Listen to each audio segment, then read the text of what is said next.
Dr. Norman Relkin of Weill Cornell Medical College says protein patterns found in spinal fluid may help detect Alzheimer's.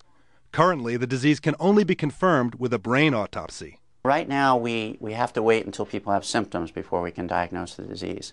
Ideally, what we'd like to be able to do is identify the disease before it effectively starts. In a study out today in the Annals of Neurology, Dr. Relkin reports that finding these patterns, or biomarkers, are like finding a fingerprint for the disease.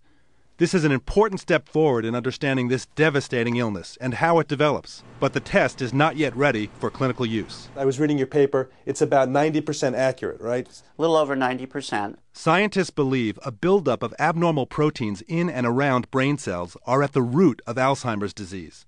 The theory is that proteins turn into larger plaques that jam communication between cells and progressively kill them.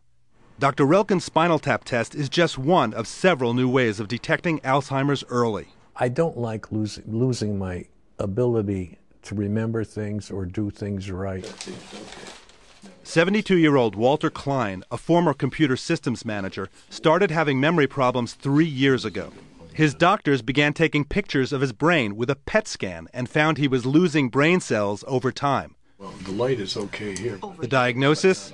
Alzheimer's. To see somebody that was, your loved one to just, become what I call a child, it hurts. It really does. Now, without looking at a clock or wristwatch, But because the disease was caught early, Walter began medication, including Namenda and Razidine, to relieve the symptoms even though the disease remains incurable. The cell phone is on the wall. We were able to catch Alzheimer's at the very first signs and get him started on treatment. And we feel that we've stabilized the disease a little bit better than we would have had we not caught it early. But is knowing you have a disease before you have symptoms always good? If there's a disease for which there is no cure, and which is a degenerative disease that leaves you in bad shape, do you want to know? We've done a study which has shown that individuals who have family members with Alzheimer's disease do want to know, and that getting this information about their future risk is still a relief because it takes away some of their uncertainty.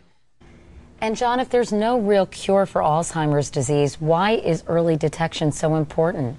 Well, even though there's no cure right now, the hope is that as new drugs come along, that the earlier a person starts to take them, the more effective the medications will be in fighting Alzheimer's. Also, even though 60 to 80% of dementia is caused by Alzheimer's, there are other causes. Lack of blood flow to the brain, over-medication, a whole bunch of neurological problems, and other possibilities. So it's really important to get a good diagnostic tool set together so that we can help diagnose the cause of Alzheimer's and separate it from other causes of dementia. All right. Dr. John LaPook. John, thanks so much.